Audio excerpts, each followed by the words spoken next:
What's up, everybody? Gotta get my microphone wired up real quick.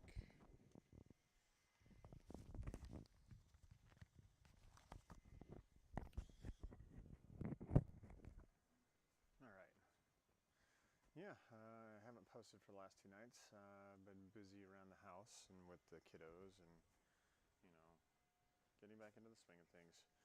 So just doing some calibration and trying to get the bore on. And as you can see, it's like if we look at the mesh is like gross. Super gross.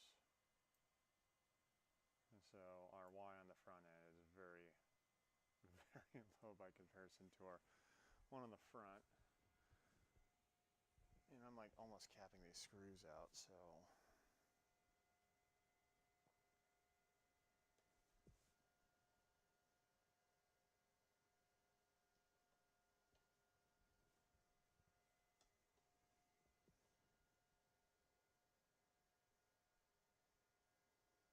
I'm just trying to get it closer to level. Because I changed it over from being locked down with the default spacers, and maybe I'll go back to the default spacers, I don't know, to having a little bit of spring compression to kind of get this thing to raise up a little bit to try to level the bed mesh out. So, you know, I keep going back and forth. I'll get the camera started here in the background, and I'm working on some sequencing stuff for the cameras to make sure that we got them up and running. And we're going to be working on some computer upgrades hopefully tomorrow. I ordered a new processor for my workstation over here that you guys see me on every night. So I got to upgrade the computer. We're going to tear that apart on camera and put it together at the same time that I'm working on all these other darn projects. Alright, so let's go over here. We're going to jump into this. MonaServer is started. Jump onto our camera control. We're going to connect the cameras. All those are connecting. I'm going to grab another beer.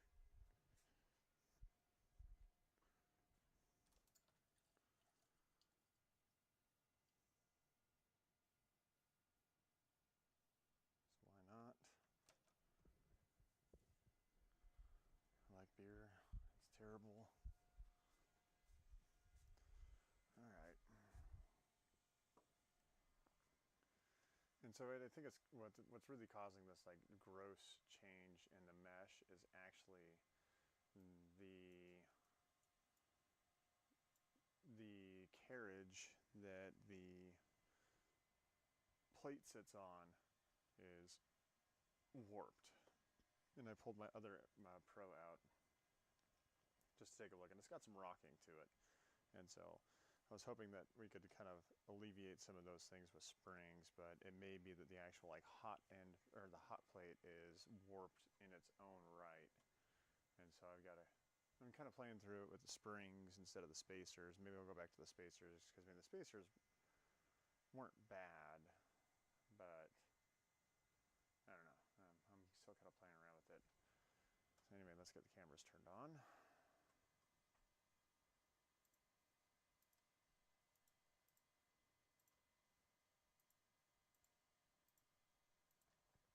Bear with me for just a minute while I get this set up.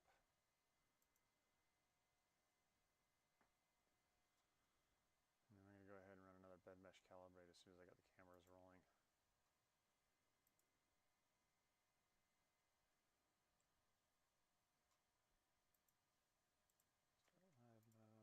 Start live mode. Should get a beep, and then a no beep, and then a beep, beep as I restart one of them. So that one's good. That one is not good. There's the beep beep. Hit it again. I'll get that one sequenced. Start on that one. MonaServer is working and pulling the feed. There, now we got the feed up. And so the laptop you see in the foreground. So when I do my computer upgrades, all my cameras and everything are tied to the computer that I'm looking at, versus when I start working on my computer upgrade, I want to continue to stream that. So I'm setting up that old laptop right there to get that laptop up and running so I can stream from that instead. And I'm going to test out, using the GoPro as a feed source versus, or as a webcam source versus a normal feed source. I can only have one of them connected, but it's still, we'll get it up and running. And so now that we have the cameras up and running, we're going to go ahead back into here, go back up to the console, G28, home everything.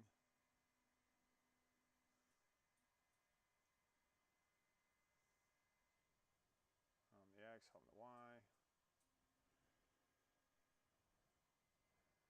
Let's go down, we're set. We're going to run a bed mesh calibrate. And we'll see how adjusting those screws went. And then get another test print going, and then we're going to keep working on some other stuff here in the garage tonight. I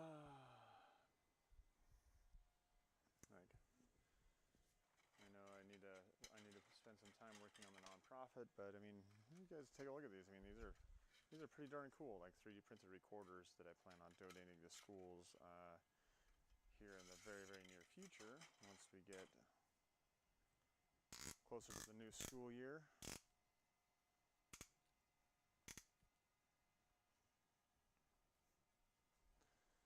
But yeah, these things are pretty darn cool.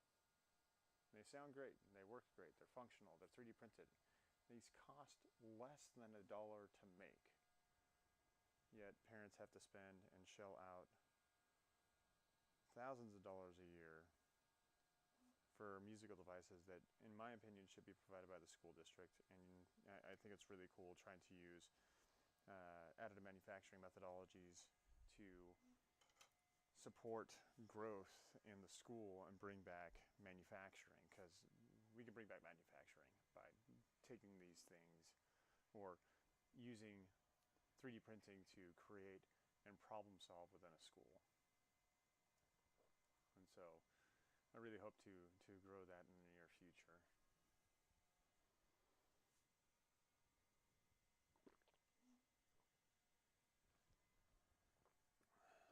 And so the numbers here look a little bit more promising. We still have 0.1 mil to 0.1 to 0.2 mil of disparity between some of the zones, but hopefully this will be a little bit more level, and then we'll leave it at this and never touch it again.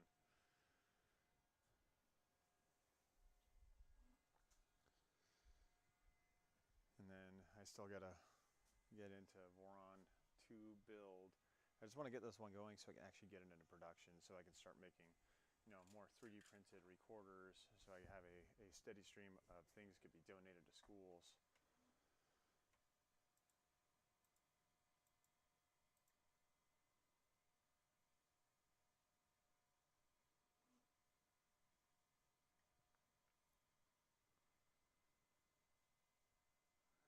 So we got about like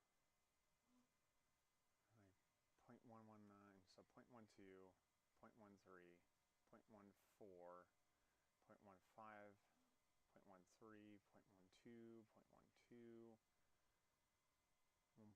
0.12, sorry, not 0.12, but 1.2, 1.18, 1.35, 1.04, and so again, the mesh is ugly, and it's like 0.058. I mean, come on. And so we've raised up the front, so we're going to have to drop the back now, is what it looks like. Just ever so slightly, maybe a quarter turn at most. But I think it's just because the gantry plate that runs where the hotbed is at is actually like warped. But, and maybe it's the actual like hot plate itself, or maybe it's the base, but we're gonna take a look at the mesh now. There see we raised the front up, which dropped the back. And so we're going to drop the front ever so slightly. So I need to...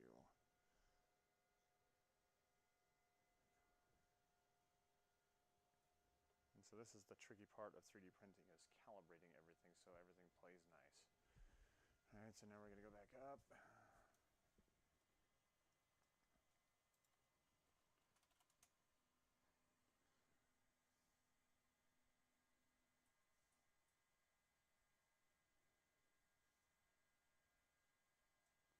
Must play nice. Play nice. All right.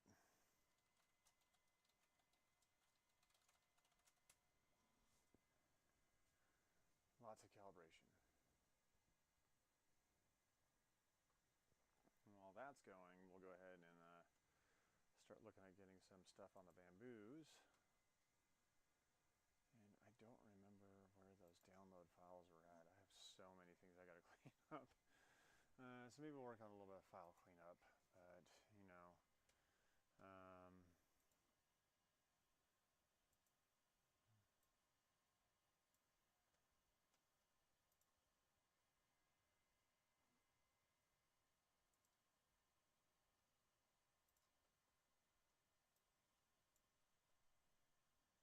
I've desperately been needing to do this at the same time. So we're going to documents, right click, new folder, Gamecraft. All right, now we got to pull down all the stuff for Gamecraft.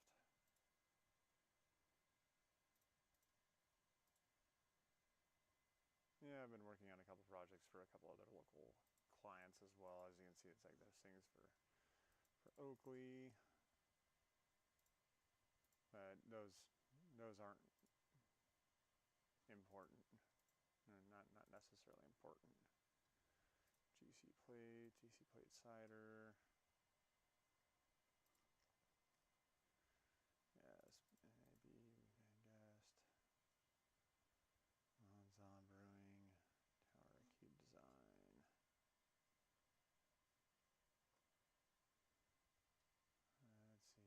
We'll throw the Monzon stuff in there too.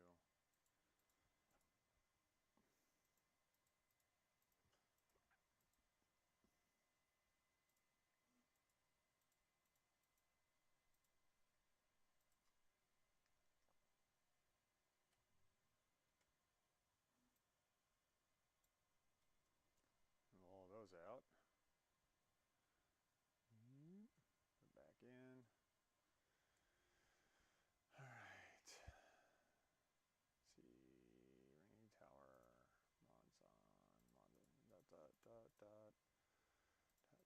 This is all concept art, Gamecraft.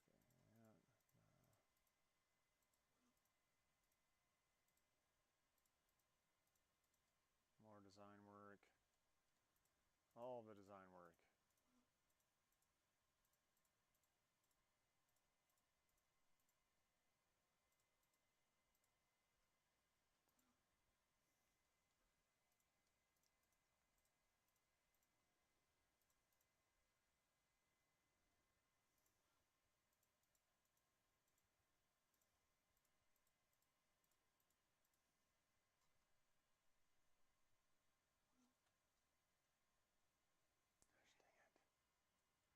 I hate that.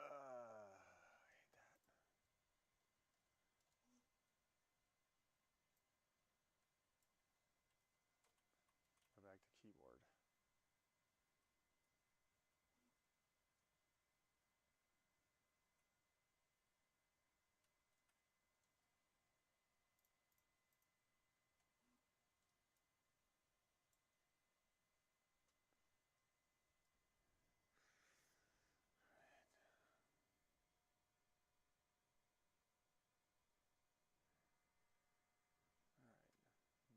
Next bed mesh is done. Let's go down and take a look at it. See, that's better. So we need to go, need to bring the back up a little bit and the front left down a little bit. See, hold on.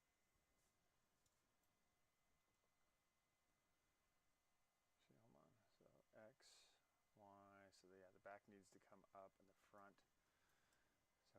look at the printer from the front, if I look at the mesh from the front, this one needs to go down. Quarter turn down. Go ahead and disable the motors.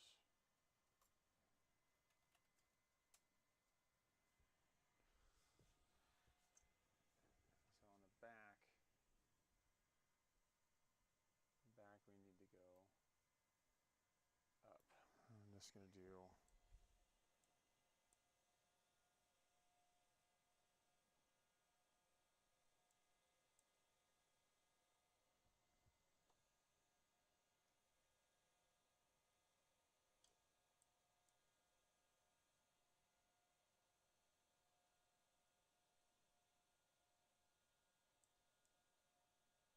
one full turn on each.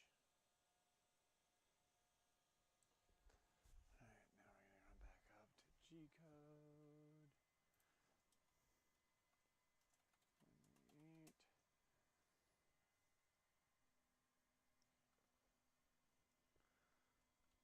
Bed mesh calibrate.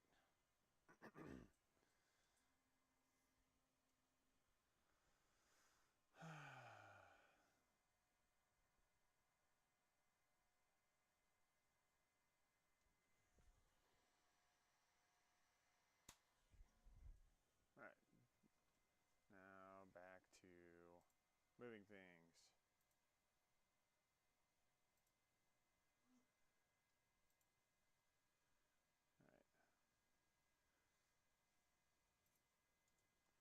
Alright, let's go with this, that.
Let's see.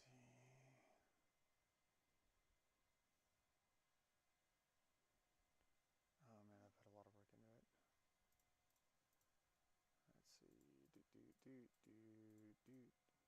Let's see.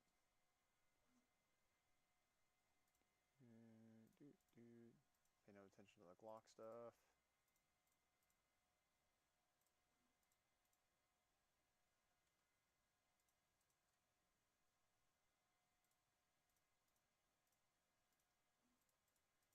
Early designs, Lager League.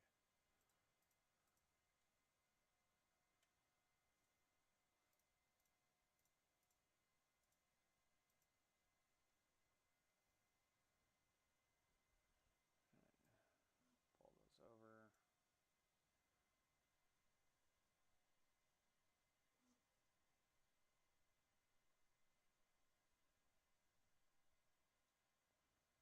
All right.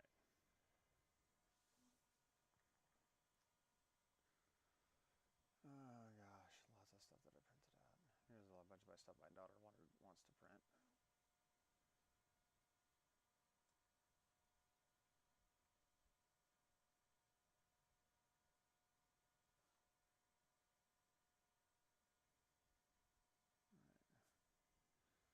I'll kind of work on this next, and so what I need to do is I need to go down to Recorder version 2.4 and load that up. So let's go over to Studio. Now that we got all that stuff moved, so we're gonna go here, our downloads,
changing one of the bamboos to change over to white filament. A lot of 3 kilo of white and get some of that used up because I got a 5 kilo spool today. So I'm going to move this camera up quite a bit. Why do you not want to budge? Come on. You should be articulating. Why are you not articulating?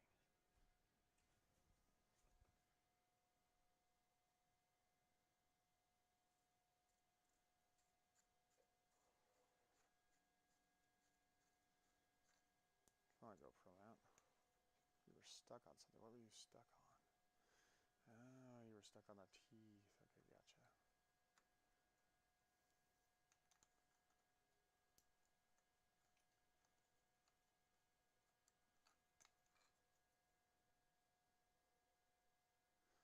Oh, I see. That's actually a screw. Sometimes you forget what you do in your own garage.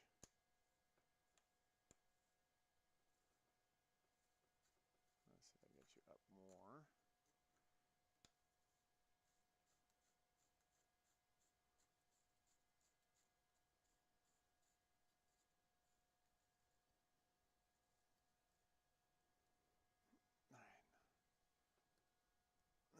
Sorry for the camera jiggles. We're doing things, and so while we're doing things, camera jiggles happen.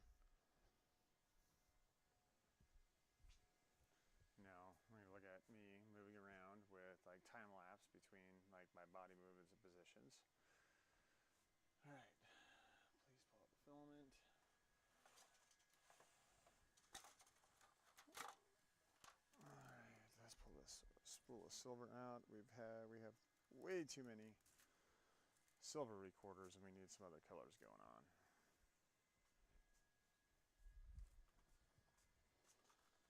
You get some white recorders going, because white. I need to use up some of the white. I also need to use up some of the red. I got a bunch of black and some other stuff to go through.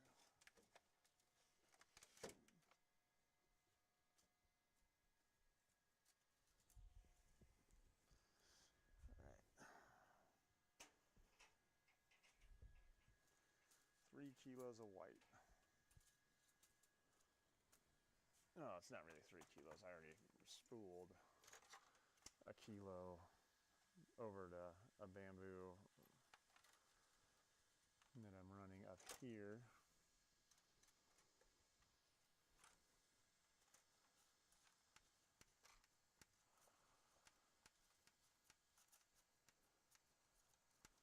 I'm going to see how well this performs because I just got 5 kilos with my employee perks at Matter Hackers that I plan on jumping in on. Change this. Generic PLA white. Confirm. Load.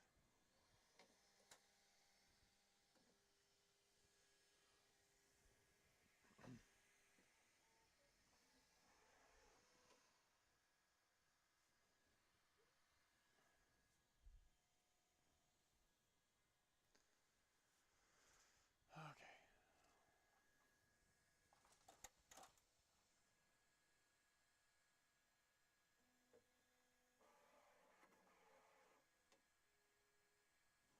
Okay, that's grabbed it. Thank you, bamboo. Let's get you printing done. And so actually I'm going to change a couple things up. When I had them on, so I have a lot of blue right now. I had some actually really good success with the threaded blue. So what I might do is I might open up another instance of Bamboo Studio real quick.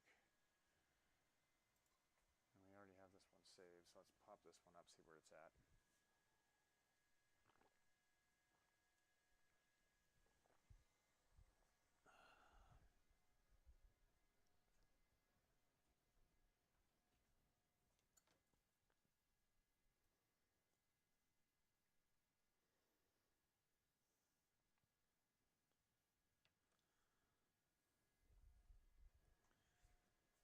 basically it's like I had some really solid performance out of the Bamboo Labs materials.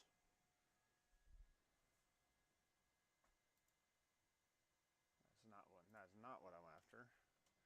So let's go here.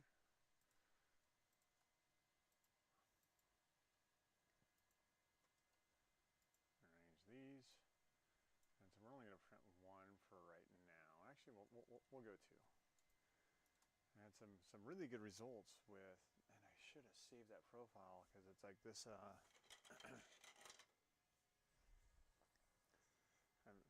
The Bamboo materials, I've had such significant results that I want to have it so that the material is able to just thread in seamlessly.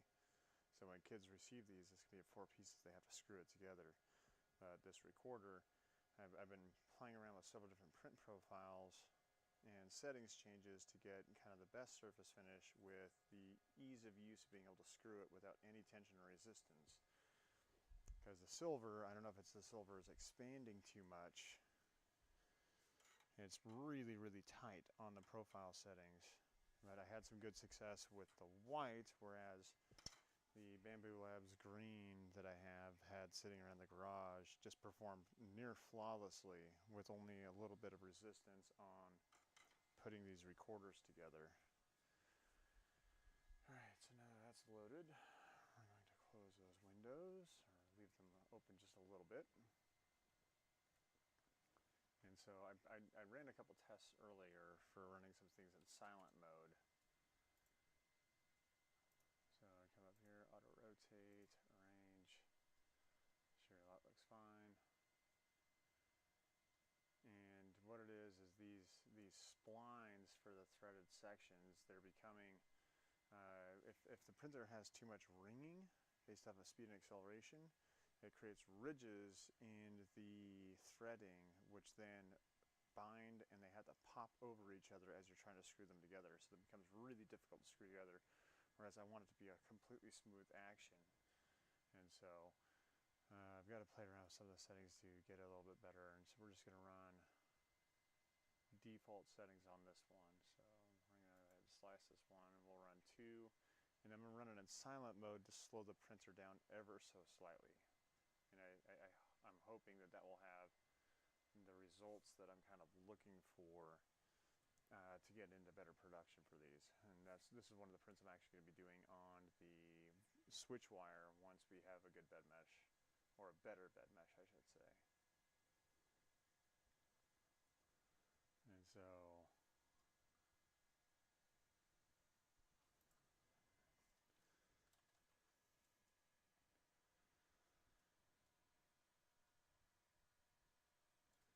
the one thing I do want to change on here is I'm looking for a seam position. I don't want that aligned, I want it random. So we're going to change the seam.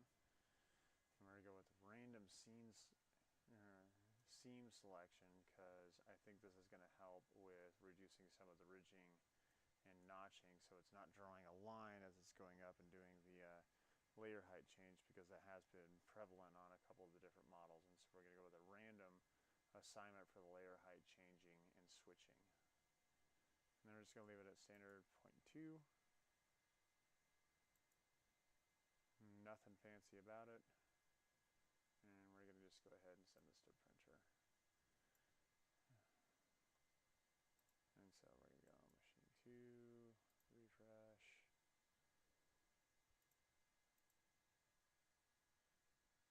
Refresh. Well, you're not popping over to white. You should have white loaded. Filament, white, done, PLA. Okay. And granted, it doesn't really matter what filament is programmed into it, so we're going to go ahead and run this one. And hopefully there's no print failures tonight. I hate print failures. It's just literally just a waste of material. But again, we're aiming towards production.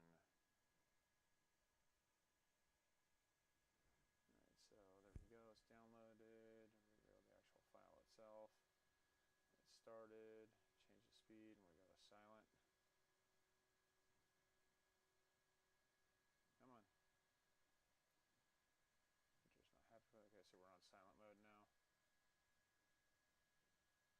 should slow the printer down ever so slightly to just get a better, hopefully geometrically printed surface. And so 3 hours and 30 minutes. I'll be well in bed by then, but it'll be done by morning, and we'll take a look. Again, hopefully no failures tonight. So let's go over to machine 1. And for machine 1, so we got a lot of blue, so we'll just go ahead and stick with blue. And the blue that we want to run out first is going to be on our D3.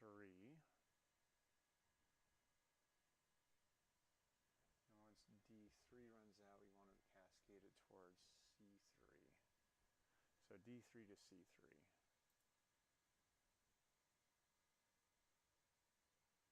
Or excuse me, to A3.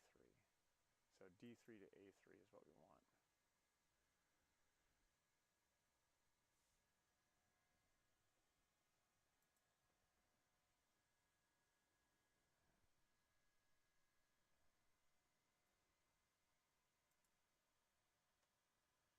Auto refill. Yep, D3 to A3.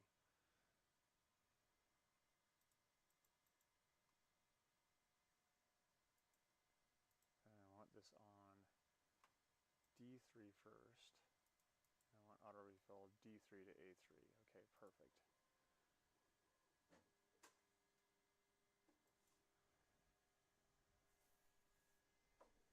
So I don't know how much filament I have left on the one spool, but I know that I just loaded that second spool up onto the bamboo. So I've got one that's at like 10%, and I've got one that's like 95%.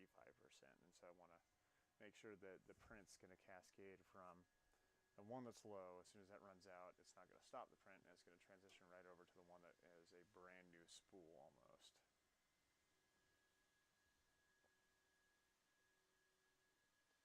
And so we'll get both of those bamboos printing a bunch of recorders. And it's only 4 recorders, but you know, here we are. And so now we're going to go back over to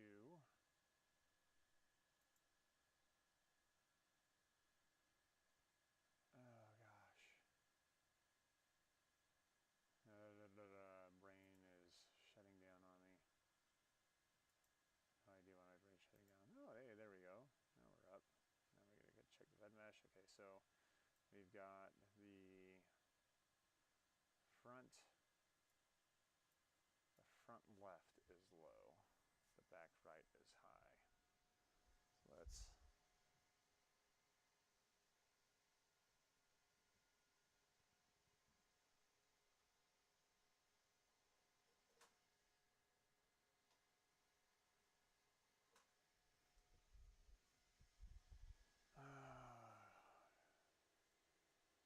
let's go M84.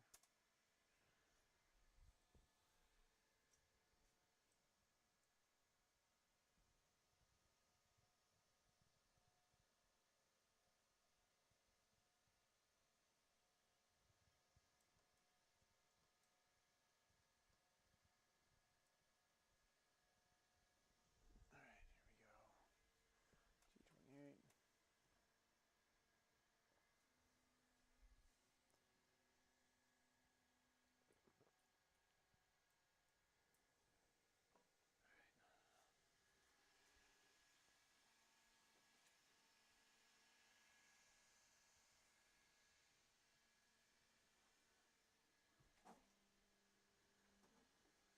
And I do need to build a vented spacer for the glass up top.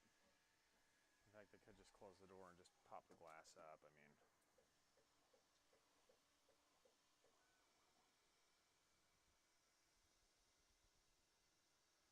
I don't know.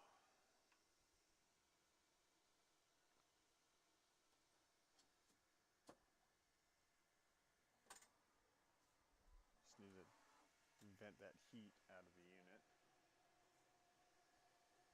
Alright, good. We are feeding the appropriate spool into the bamboo.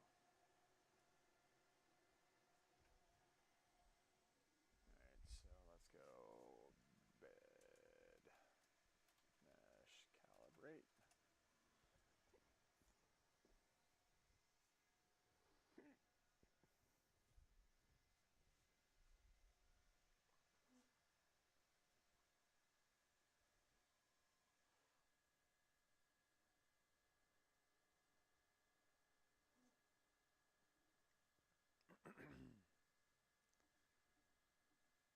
what's funny is I should actually probably just like run the heated bed up so that the bed comes up to temperature. So we're gonna go ahead and do that too at the same time.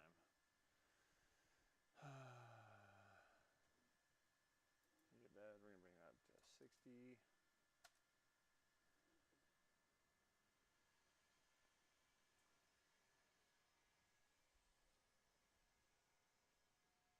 Because again, that expansion of the metal is gonna like make some adjustments as to how the Voron's how the Voron's gonna read it and how the Voron's gonna react. And so I should have been doing this the entire time with the calibration on the actual heated bed temperature.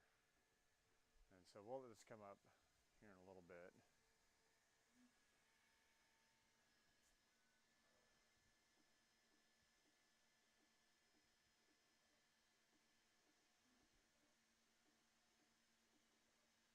It may not start heating until we get this calibration done though.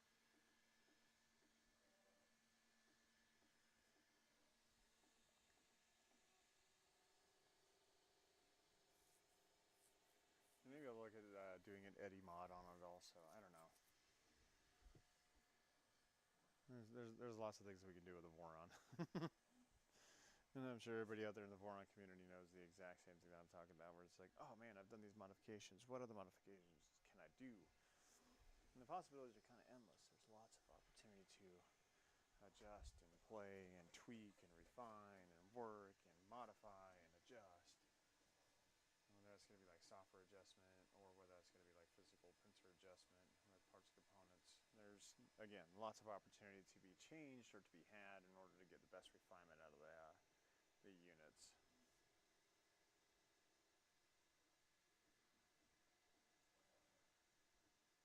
I do got to sync all my cameras up though, but you know, again, a huge shout out to Jay, and I gotta get a hold of Jay and be like, hey dude, thanks for the microphone, because the microphone's been pretty sweet. And it's really kind and thoughtful of him to help me along this venture and journey of streaming from the garage late at night, because it is 1:08 in the morning right now. But it's great. I love tinkering and I like beer, and I have both of those going on right now in a couple different fashions, but mostly through 3D printing. But you know, we could have a CNC going, we could have a laser firing. Just not right now.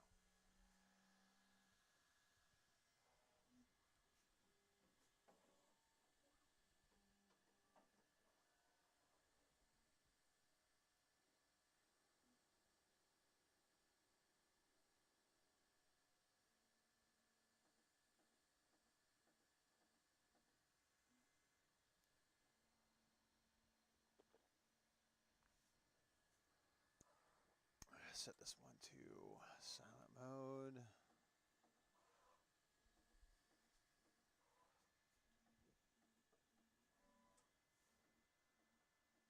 And printer at the office that I'm connected to.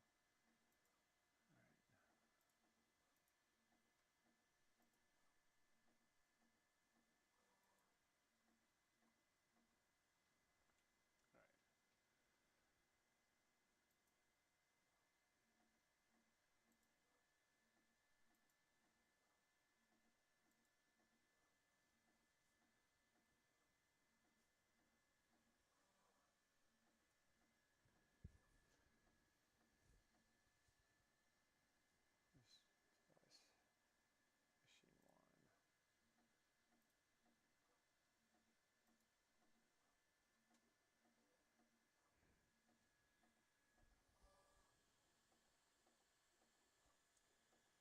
And going ahead and calibrating extrusion ratios for the white. The white recorder does look pretty good though. Alright, so now that the bed mesh is done, let's go back over to Orca Slicer. Okay. And so now we're ramping up the temperature, that's good. So not bad, and it's getting better. So now what we need to look at is so there's our Y220, there's our 00. So opposite end of the 00 needs to to be that, so that's going to be the back here. So let's go M84. M84. And then the bed's a little warm. There's my back. Yeah, it could come up some. That's fine. We got room to play with it, so let's take this.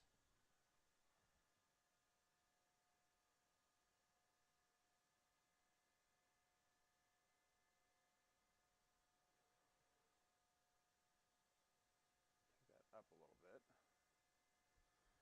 All right.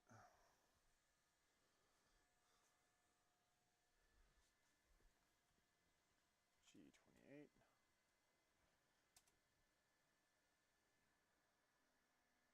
Now that our bed's at temperature, we should be able to get a more accurate reading as to how the metal expansion has happened. Yeah, plate's nice and toasty, so we could let it bake some more, but we're fine. So once we have that done, and we go back into bed, mesh, calibrate.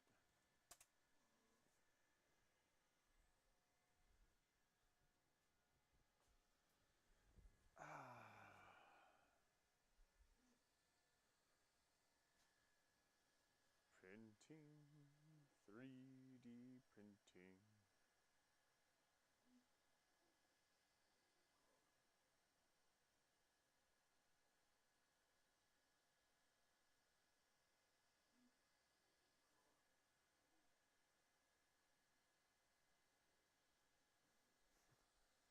It's just so fun watching these things. I mean, just sitting here, sipping on beer, watching 3D printing move along.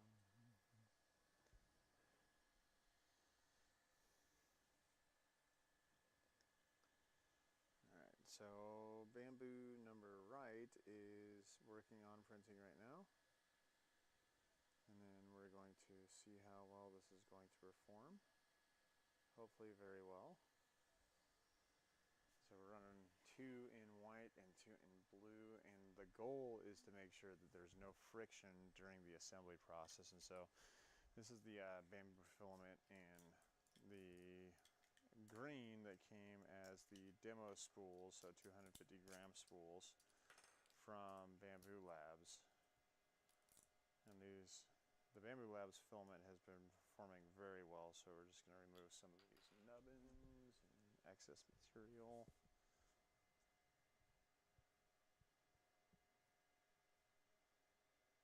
Those left on the units.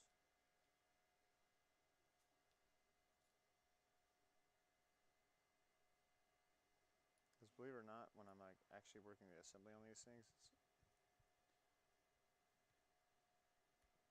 rather sharp. I actually cut my hand the other night, not realizing it.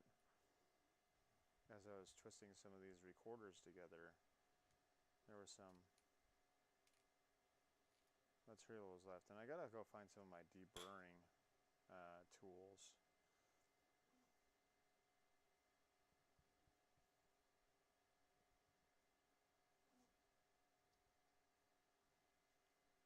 Because the deburring tool would be really handy for this, instead of me like taking an X-Acto knife and shaving off micro bits of plastic and then running my thumb across it so that I can get filament underneath my nail bed, which is not pleasant feeling at all by any stretch of the imagination.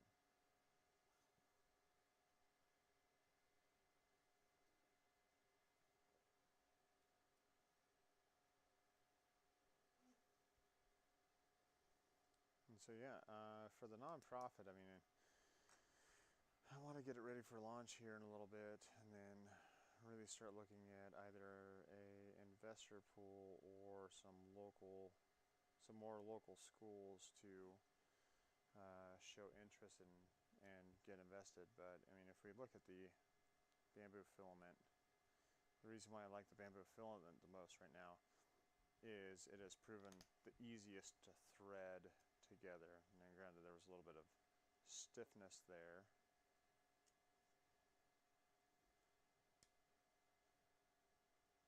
But look at the threading of it, that threaded together beautifully. This bottom part, yeah, there might be a little bit of tolerance that needs to happen. But if we go to the top, let me thread the top on. It literally just threads right on. And then there you have it. There is a near finished recorder. So there's a little bit of that ridging, and so that's why I did some heavy maintenance the other night on the bamboos to lubricate them up. But I'm trying to get some of this other material, especially like this the Matter Hackers brand of material, because I can get that in bulk.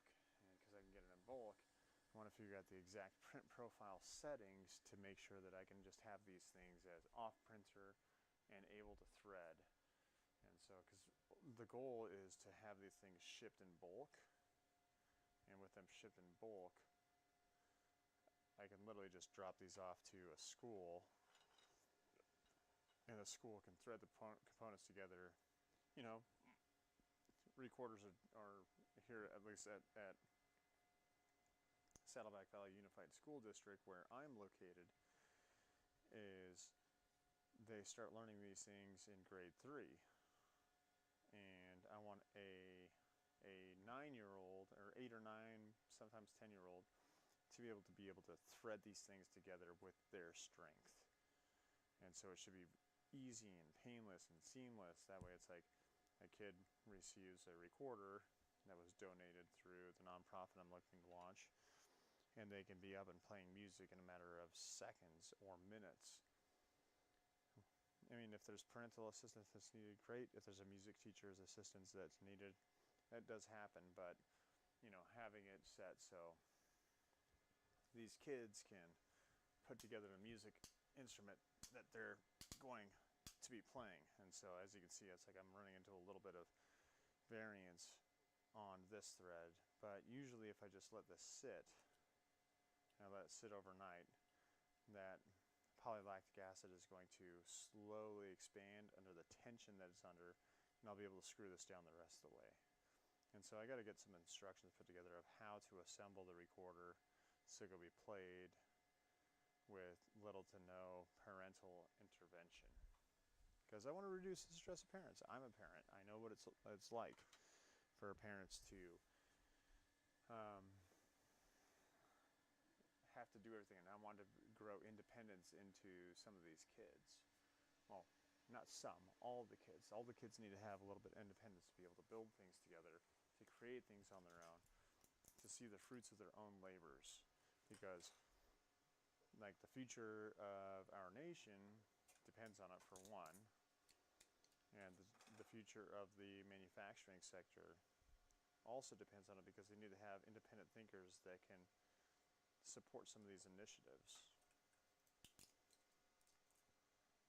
But, I mean, out of all the material so far, it's like the Matter Hackers blue build series PLA threaded together beautifully, and I wish I had captured those settings.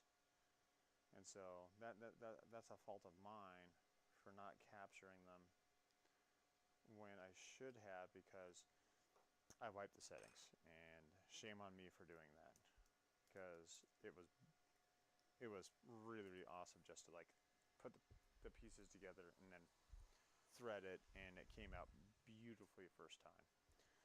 But that again was also right after I did a bunch of maintenance on the bamboo, because it's like the bamboo those were printed on is a year and some change old at this point, and it's had a lot of prints put through it, and it needs to be something that kids are not going to run into issues with.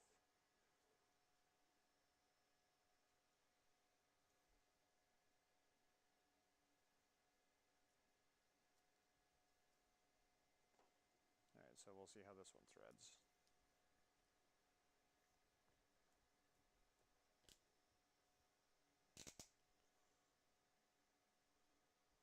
So this one's got a little bit of tightness to it, but that'll flush out. We'll let that one sit for a little bit so the plastic can expand.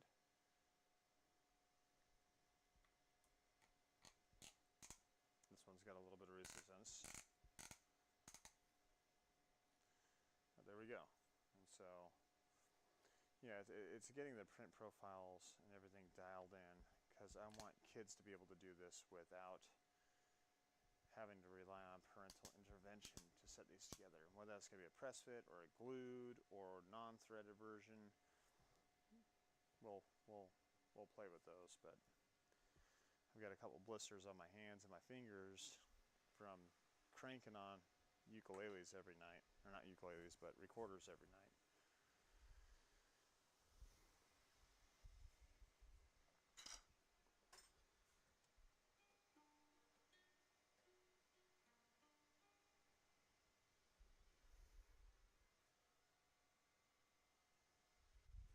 I got quite a few ukuleles that need to get built also, so it's like there's no shortage of things that are going on in the garage, I can tell you that for sure.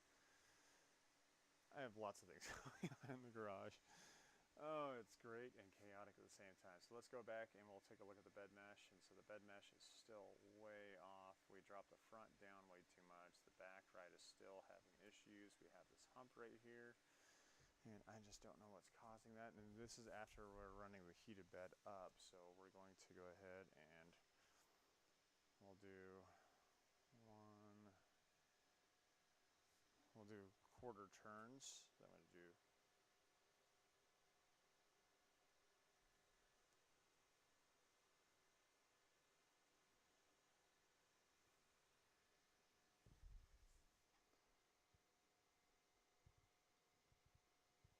some quarter turns on there.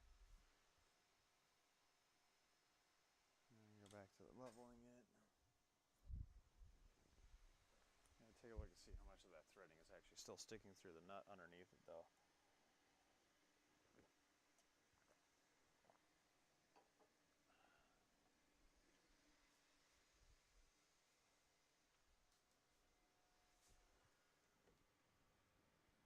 Which is not anything at all right now. Okay.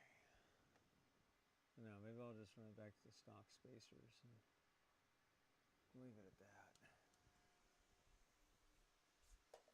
But there's this hump underneath it, so I'm kind of curious. Why do I have this hump in the middle?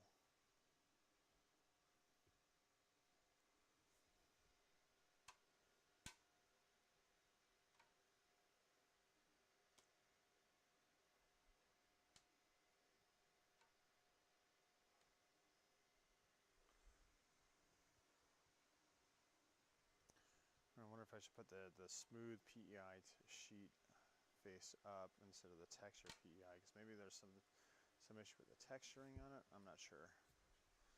It is pretty toasty though right now. Alright, so now we got that. Back up here, G28.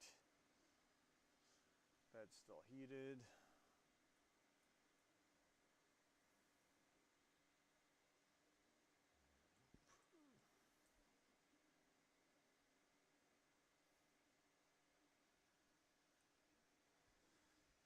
So we're looking at 1.1, 1.07, 1.06, 1.06, 1.28, 1.27, 1.26, 1.72, 1.1. If I can get these all 1.09 right around the 1.1 mark, I'm just going to call it good. And they're all kind of sitting around, so it's like the 5. So the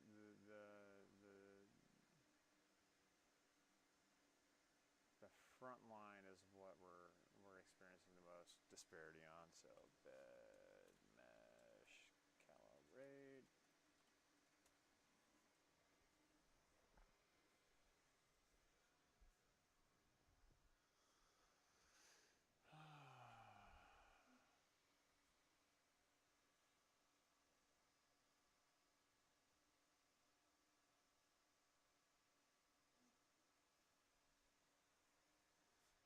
So while that's running, we're going to go ahead and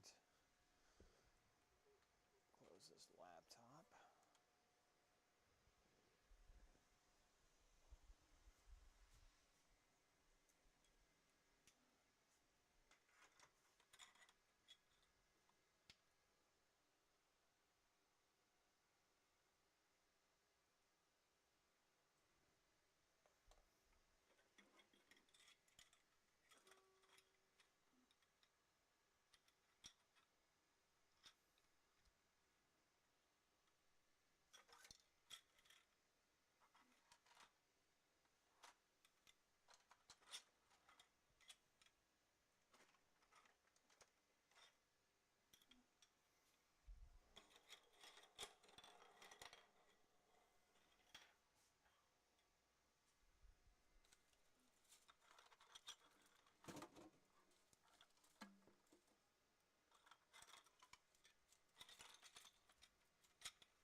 assemble some recorders. Hooray!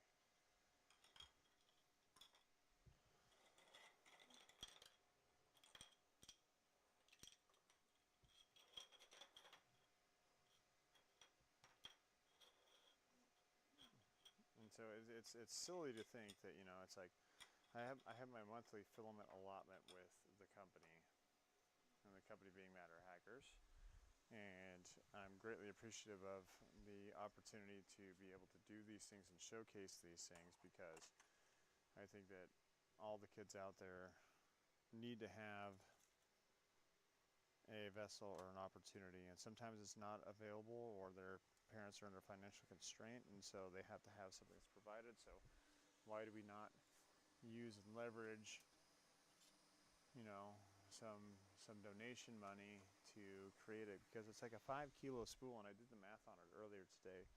A 5-kilogram spool of filament, which I can get for free, one of those spools every month for free. I can take that 5-kilo spool and I can make 128 recorders out of 5 kilos. And that's being as frugal and conservative with the material as possible, to include waste, to include exchanges, to include calibration.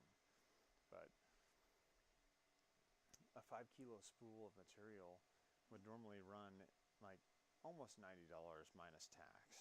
And so having the capability of getting those spools and then using them to benefit kids in need, it resonates with me very, very well. So it's pretty cool. So I got 1, 2, 3, 4, 5, 6, 7, 8, 9, 10. 6, 7, 8, 9, 10. Put these 3 away. Figure out where the parts and components are for these ones, and then we're gonna glue these bad Larrys together with a little bit of glue, Gorilla Glue. And it's like, hats off to Tamara Hittner over at Matter Hacker. She brought up something that I wasn't really thinking about earlier, is like, you know, as we look at how 3D printing is evolving, and using 3D printing as a true vessel for manufacturing moving forward,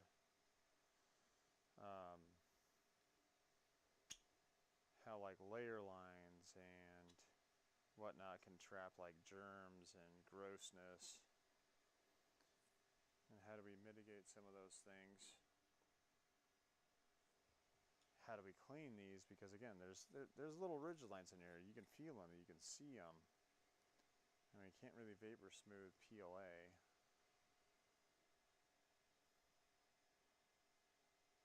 Put a little dab of glue on this guy, and then we're going to go back and check the new bed mesh. But she brought up a good point of, you know, getting some cleaning instructions together. That way parents and kids know that, hey, these aren't traditionally manufactured, like, recorders where there is, it's completely a smooth surface. I mean, there's ridges in this thing, so how do we clean it? And it's like my suggestion is just like, you know, if you do a mixture of like 25% white vinegar with 75% lukewarm water, and running that mixture to sanitize these and just letting them dry. Now granted, not everybody likes white vinegar. That's fine. But having the white vinegar there as a methodology to sanitize the recorders is something that is needed. But again, it's like, let's be honest, kids are gross. I don't know how else to put it. Kids are gross.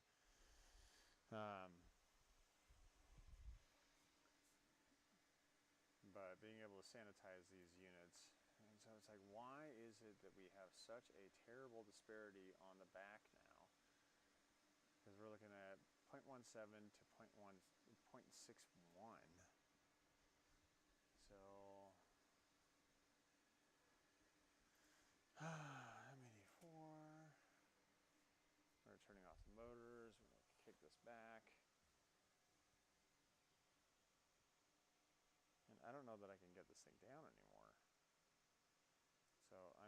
actually look at, you know, finding out how best to set this thing. So, and out of general curiosity, what I'm going to do is I'm going to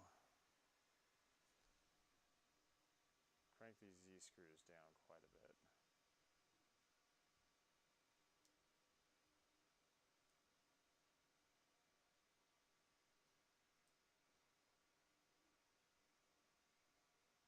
By quite a bit, I mean I'm going to bottom them out.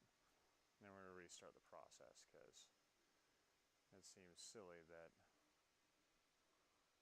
we are at this stage. And I may just run a calibration just to see if I can get the software to completely just compensate the bed. And if that means I need to run more calibration points, great, I'll run more calibration points.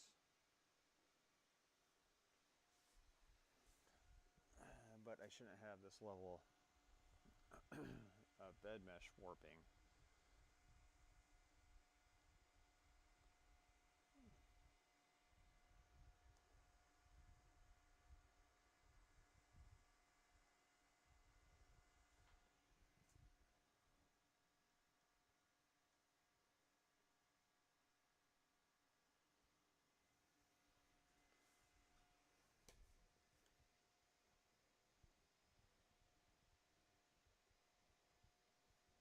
So we're going to bottom these things out, and then we're going to retest it.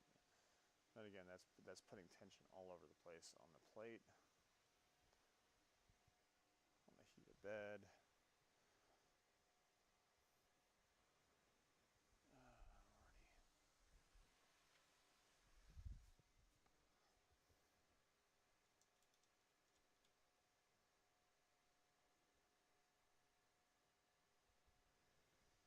And it's my pushing down on these corners is probably exacerbating the issue.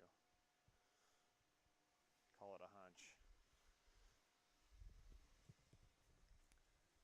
But here we are. I just want to get this thing up and printing to the best that it can.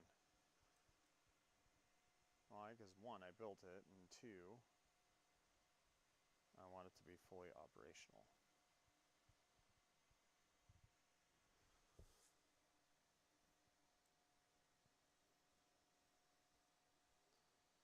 Makes me wonder what happens if I push down on the direct center of the bed.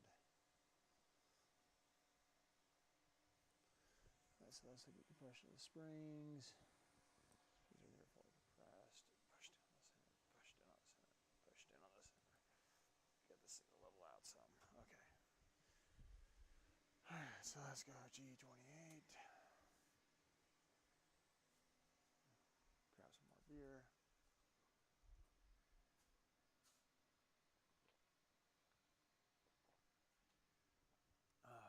I like printing, I like beer.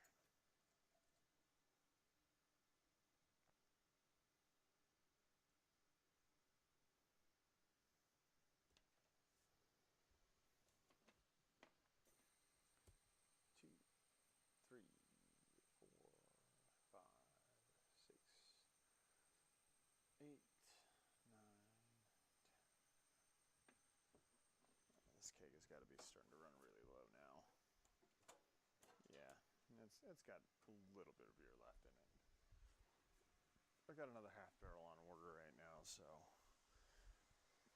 we'll be good. Okay, so now bed, mesh, calibrate.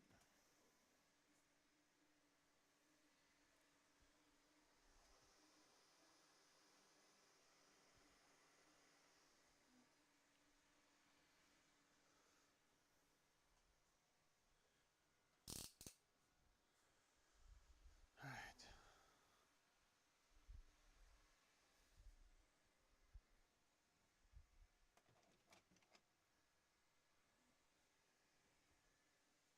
Come on, Omron.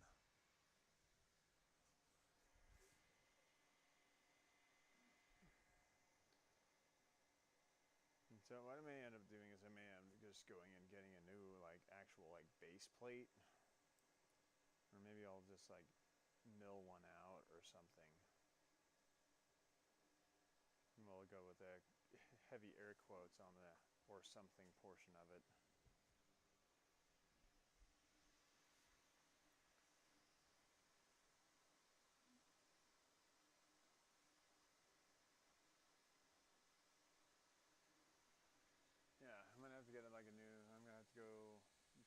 some new spool holders for like 5 kilo spools, because right now that's the most cost-effective option for printing these.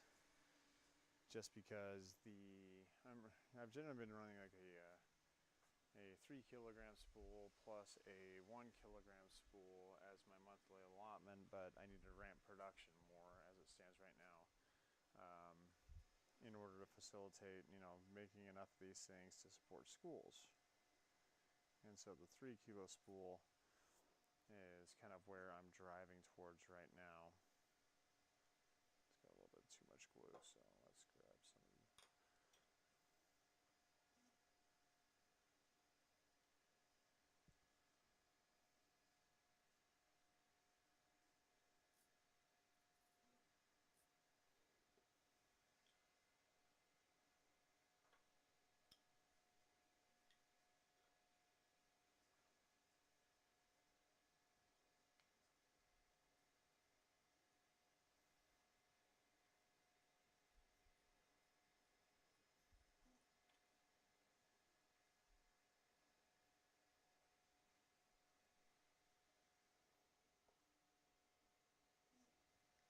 I mean, are they perfect? No, by all means, no, they're not.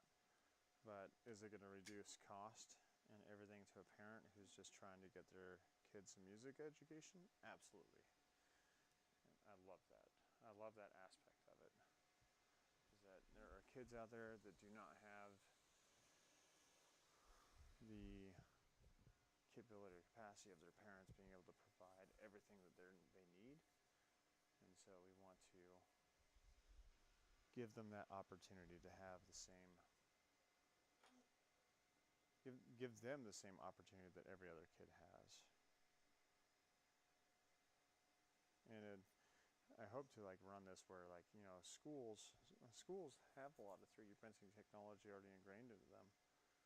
So if they have 3D printing technology, why not just provide those schools the materials and the education to be able to support internal manufacturing?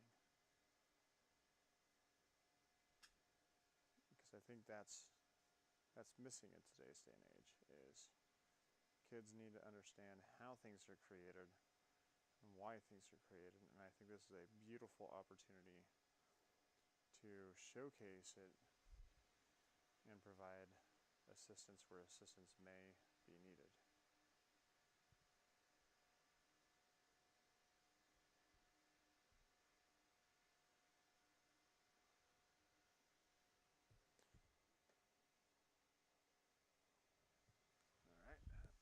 That bed mesh is done. See how ugly it is. Whoa, gross. That is crazy. Okay. That is no bueno. Alright, so that's okay. So there's our X.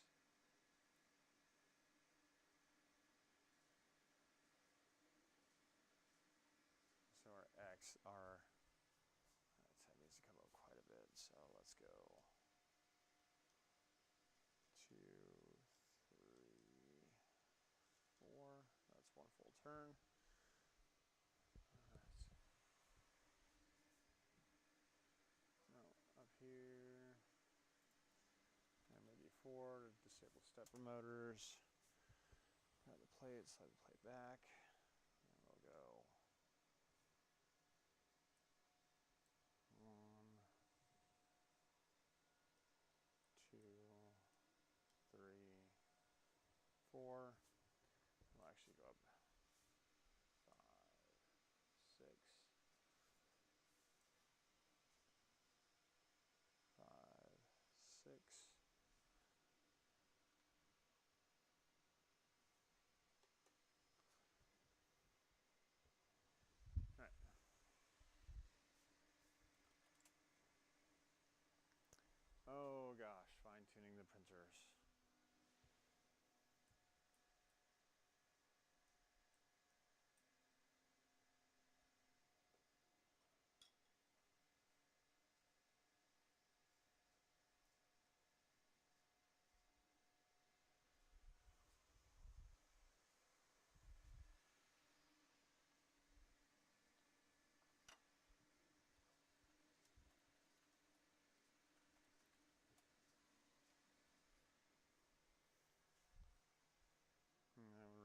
calibration while I just continue to jabber on.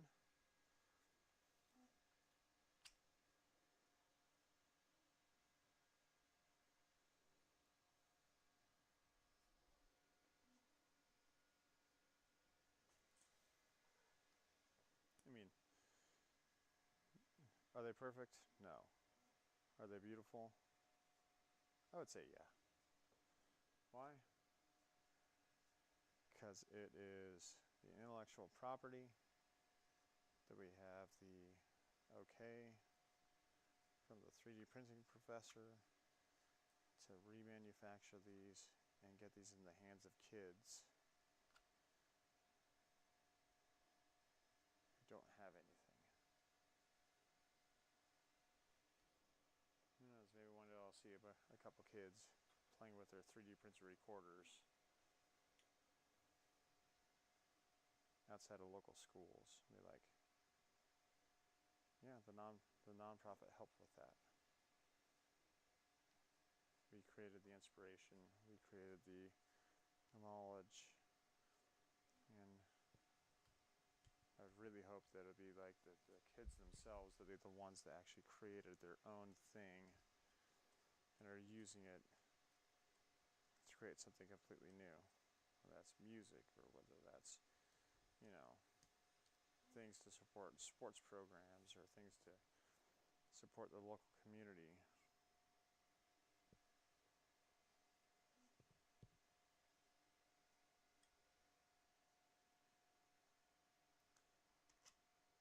There's tons of opportunity in order to incorporate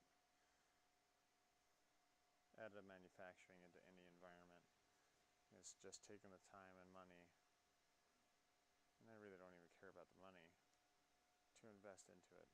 I want the human capital to be invested into it, because it can change a life.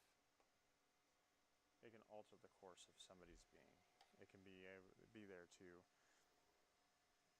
showcase awesomeness. And that's awesomeness on an individual level, though it's awesomeness at the collective level. But being able to showcase these things, or just to even have a child growing up being like, that's something that I did, that's something that I made, that's something that I created. How cool is that? Sparking the imagination of somebody to be able to grow up and create something completely new. Sparking the imagination, the passion, the desire to take something from nothing and create awesomeness out of it. Oh, I have so many recorder parts over here that I gotta put together. I have no idea how many of these things I've printed now, but it's been a lot. And I want to get back into printing some more ukuleles, and then using ukuleles as another teaching vessel and manufacturing vessel.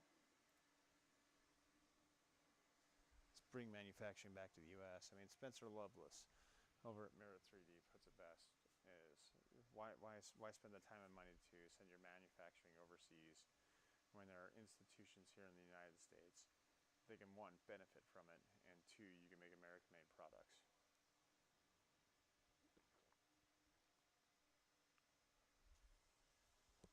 You know, it pains me because it's like, oh man, some of the more toxic chemicals that are out there on the market, like acrylonitriles. Like, schools are using things that are made out of acrylonitriles. Okay, so that's still gross. We'll leave the front untouched. Let's go back to our G code. I'll put it into the console to kill the bed mesh, or to kill the servo motor, excuse me. And maybe 4. Bring this to the back, and we are going to 1, 2, 3, 4. And now we go right back to it, G28.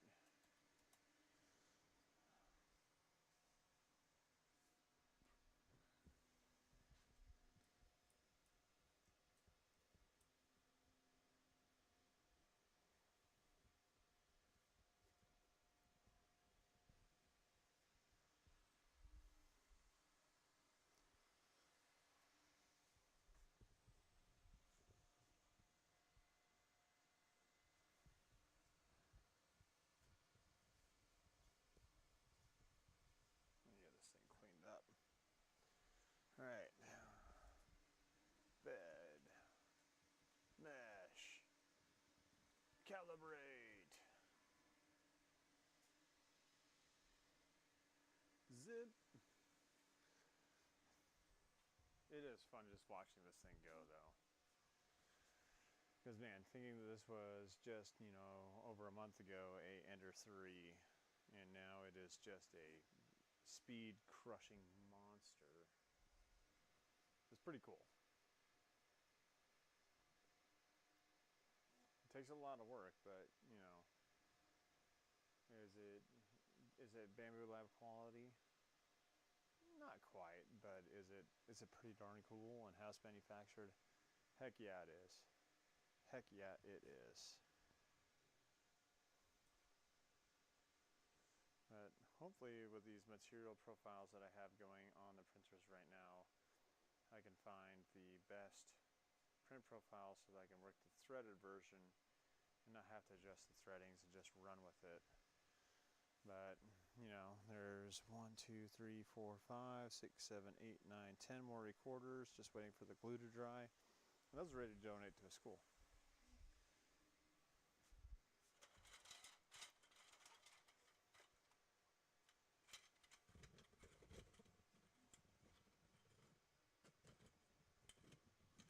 And we have hundreds of them printed out right now. And I've got them in boxes, I've got them in bins, I've got them strewn about the garage, kind of all over the place.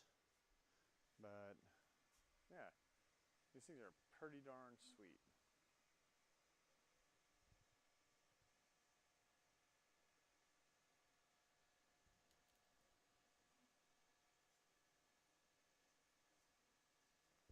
Pretty darn sweet.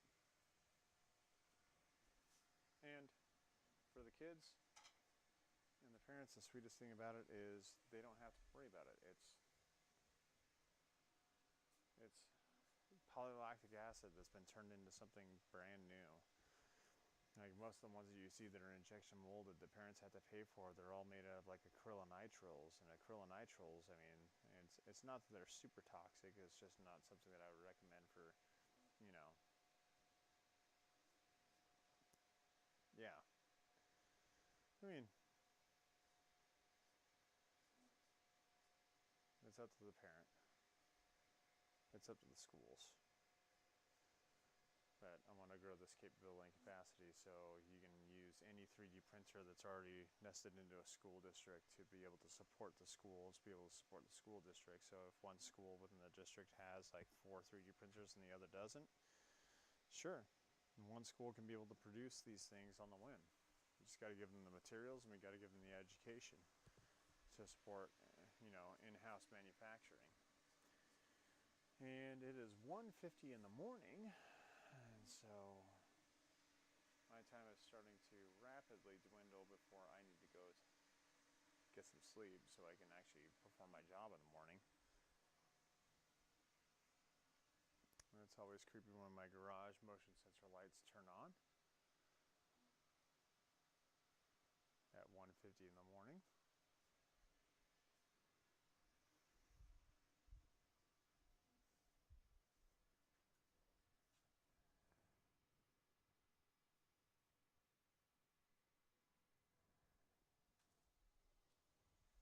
Maybe it's because I'm making too much noise. I don't know.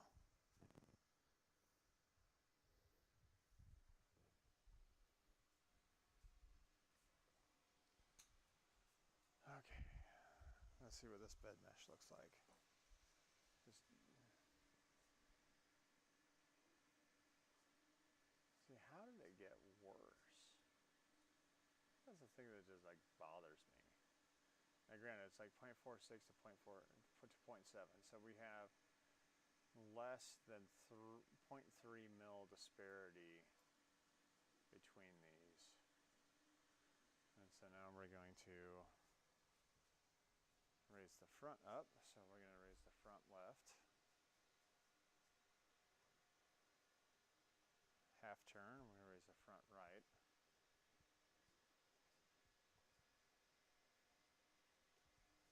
A half turn. I'm going to kill the motors real quick.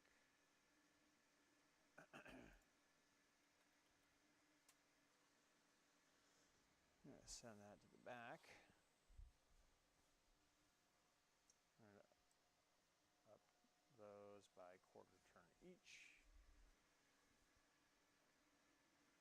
back to the console, back to G28 to send it home, and right back into bed. Mesh, calibrate. And so literally what I'm trying to do here is I'm trying to reduce the discrepancies in the bed mesh down to less than 0.1 mil. And this is me being like just like super up the keister, for lack of a better term, mind you, of knowing that we can run throughput and production with as little disparity in the z-axis relationship between all four corners of the print bed to ensure that we're achieving better print results across the entire print.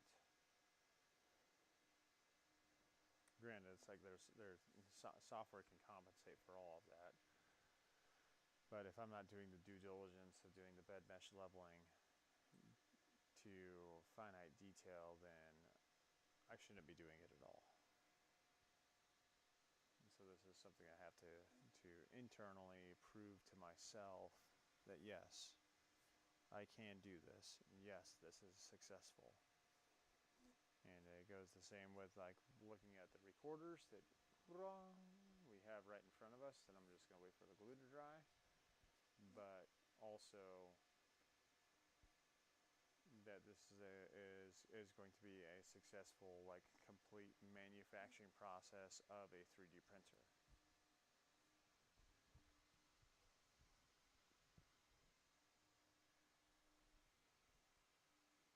So it's been a great experience so far. I really enjoy it.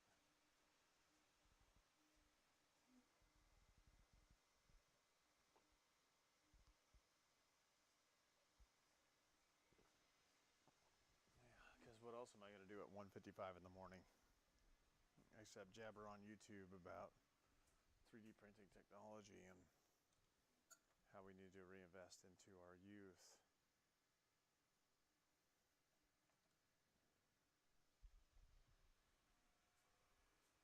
And have our youth nested and ingrained into this so that when they have to start manufacturing things on their own, they at least have some know-how and some know-why as to how to do it.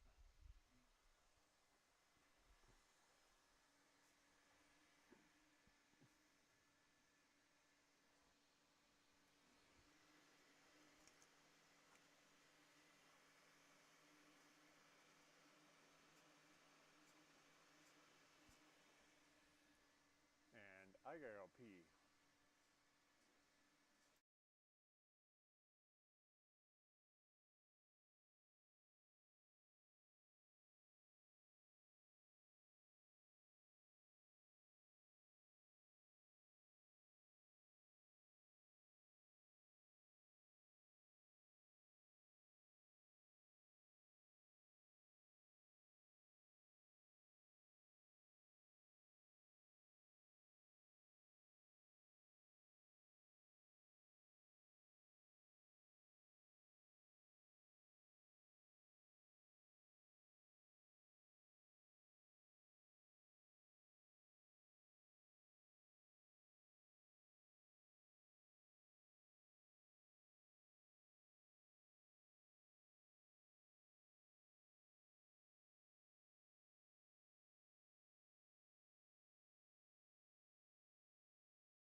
So I've already got the next bed mesh going.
Seriously. I mean, we're still at less than 0.3, but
Let's go.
I think this line right here is just crushing me at the moment.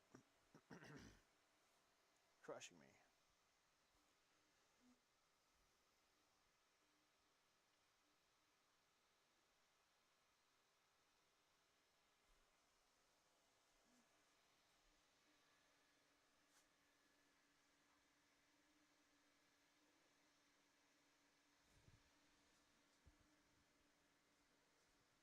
One point 6, 1.7, 1.2, 1.2, 0.63. Like a full mil of disparity.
0.15.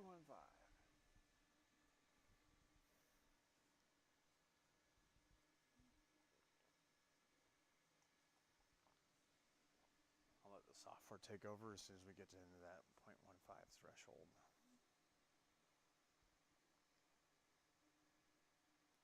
And all of this because of that print that I ran the other night where there was so much disparity in that front left corner facing the printer where it just was not doing it. 0.15, let's go.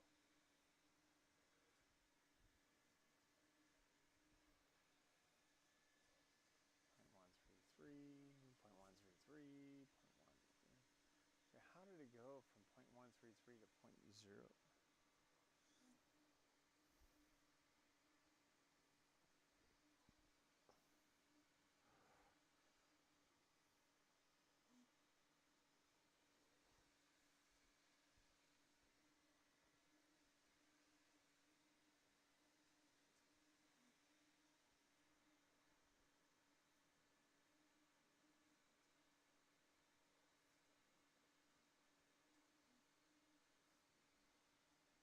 Here we go.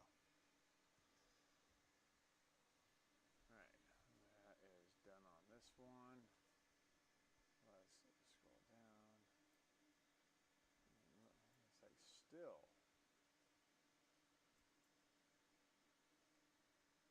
We're looking at disparity. 0.35. 0.35, 0.32, point.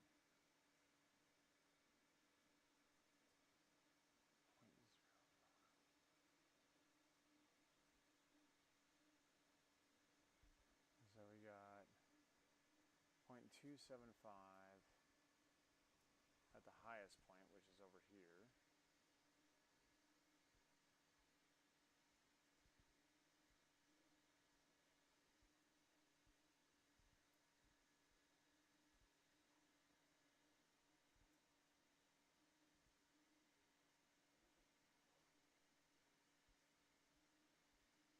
Yeah, so we're getting closer. We're down to 0.2.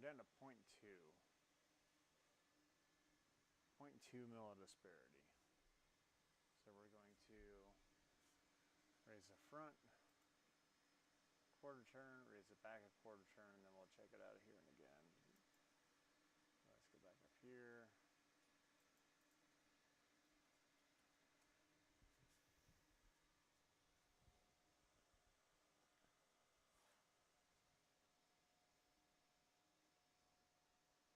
Alright, so we'll go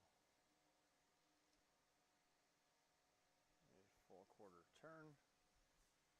We'll kick that forward. We'll go full quarter turn.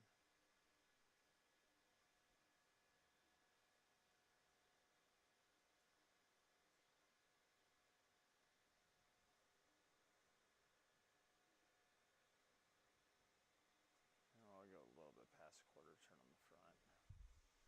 Alright.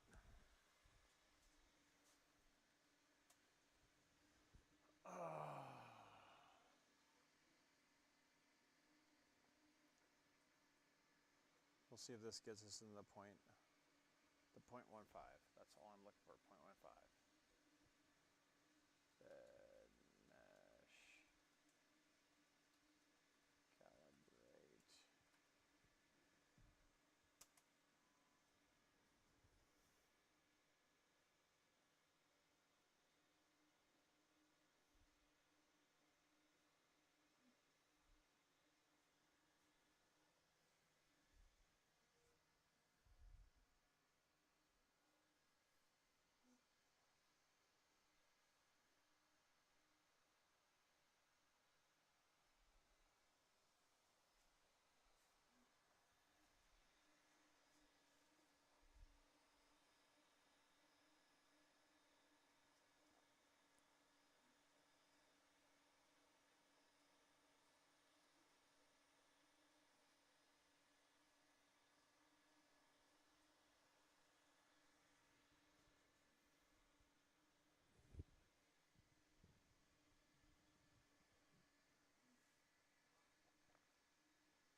That's my last beer of the night.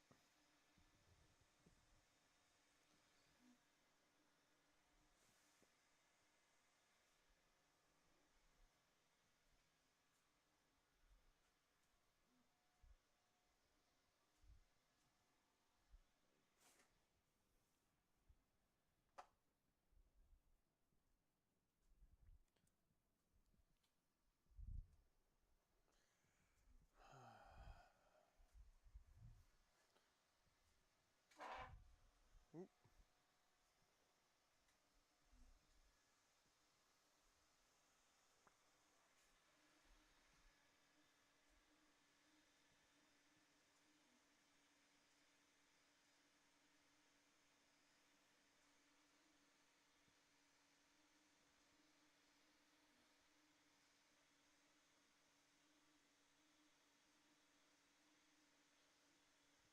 I've got to get my butt to bed. Come on.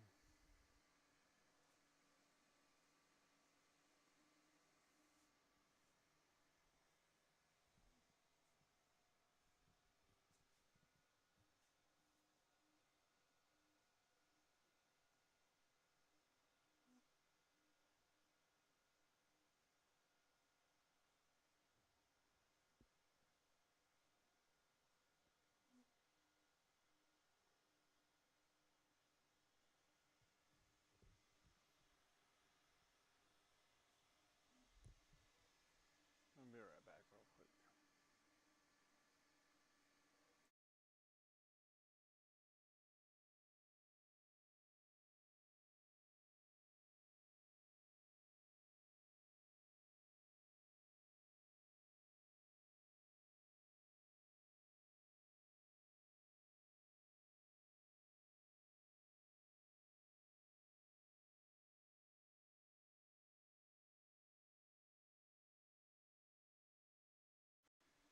All right.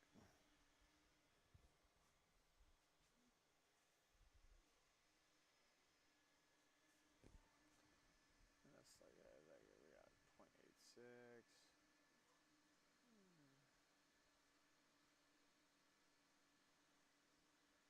Gosh, there's so much disparity. Okay, so let's go down. Let's look at the mesh. The mesh hasn't changed. I just don't understand it. All right. Back up the console. So we're at 0.25 to 0.47. So it actually got worse raising those up. So.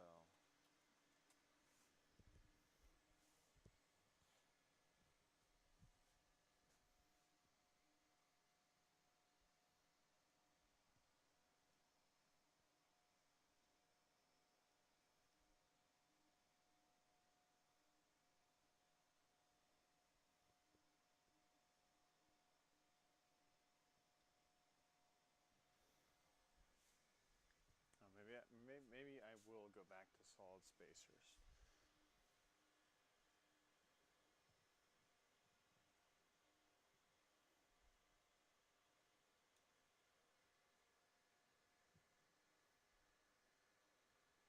So I'm making adjustments again.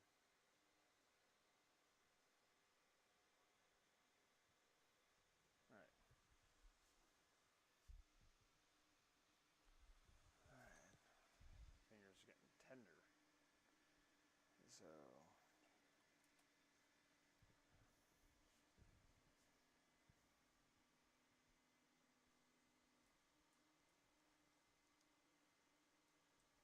And I'm pretty sure that getting a new plate is going to solve all the problems with this.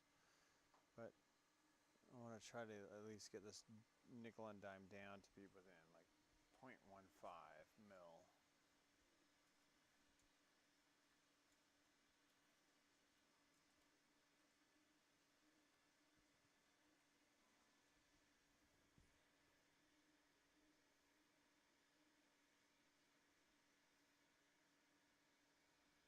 So we're at 0.86-ish. 0.85, 0.85, 0.89, 0.89, 0.88.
like, we're already out of the 0.15 base, just looking at the numbers. Oh, I need to go to bed. It's like, why am I not in bed right now?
Alright, here we go.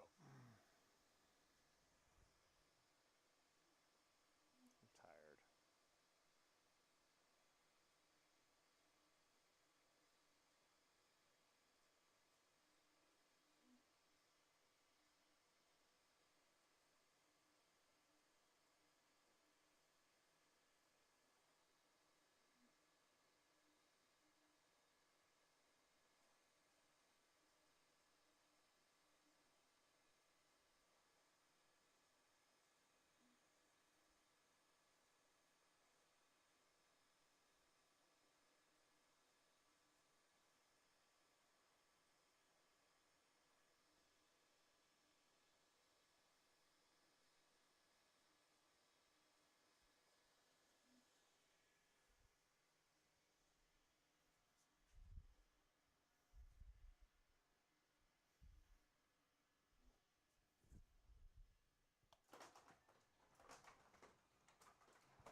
Depending on the outcome of this, I'm just going to go ahead and power it off, and then we'll get back into it tomorrow, probably. Calibration has been the bane of my existence as it is as of late.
2 more spots. Let's go.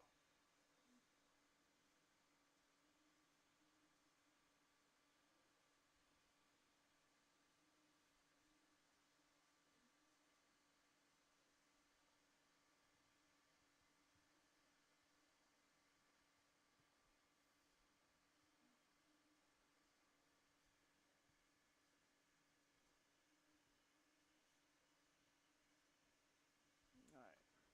I still understand it.